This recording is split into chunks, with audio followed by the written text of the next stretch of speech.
последнее время в нашей стране появилось немало новых партий и общественных организаций.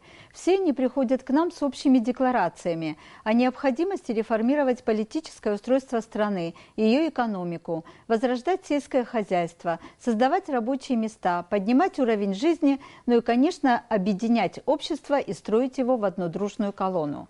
Лично на меня все это уже давно не производит никакого впечатления, как, впрочем, и яростная критика всего, что делает нынешняя власть.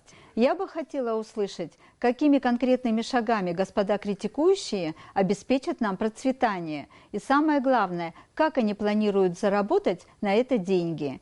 Поскольку никто нам никаких четких и ясных программ не предлагает, я решила сама поискать их на просторах интернета. И начала с сайта Фонда социально-экономических и политических исследований АПРА, который возглавляет Аслан Бжания. Логично ждать, что человек, так яростно борющийся за власть, должен как минимум понимать, что делать в том случае, если он ее получит. Вы удивитесь, но никакого намека на программу или хотя бы ее подобие на сайте нет вообще. Как нет и намека хотя бы на какие-то социально-экономические и политические исследования, заявленные в названии фонда. Видимо, критика занимает так много сил, что на все остальное времени не остается. Даже при попытке ознакомиться с уставом АПРы моему взору открылась пустая страница. Мне бы хотелось, чтобы критика шла рука об руку с ясными и четкими предложениями собственной программы действий, способной убедить нас в том, что критикующим есть что противопоставить ошибкам нынешней власти. Я продолжила поиски и отправилась на сайт политической партии Амцахара, ссылку на который дает АПРА. Тут я обнаружила программу партии и принялась ее читать.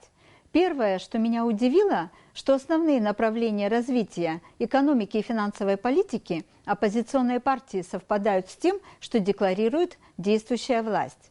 Они также ставят задачу создать единый реестр имущества государственного и муниципального, стратегию развития особо охраняемых природных зон, провести инвентаризацию, снизить административные барьеры для инвесторов, сформировать банк данных о земельных участках и их пользователях. Далее, самые оппозиционные из партий констатируют тот факт, что доля российской финансовой помощи составляет 2/3 нашего госбюджета, и наше государство по существу является иждивенцем.